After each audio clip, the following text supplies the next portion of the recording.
ये लड़की मुझे पागल कर देगी। हद होती है, इनके साथ जरूर कोई तो मसला है।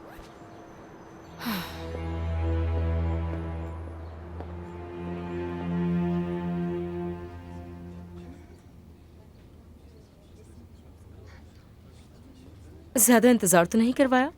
नहीं तो, मैं बस अभी आई थी। मुझे माफ कर देना।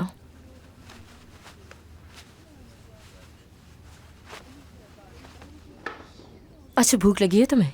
नहीं, बस कॉफी पीना चाहूंगी। ठीक है, बात सुने।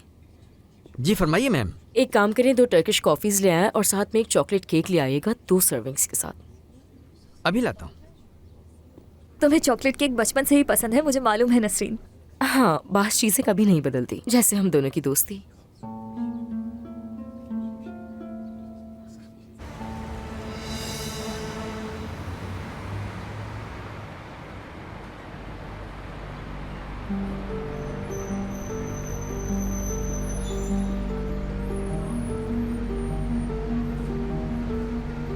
लगता है घर पर है वो। अंदर से आवाज आ रही है।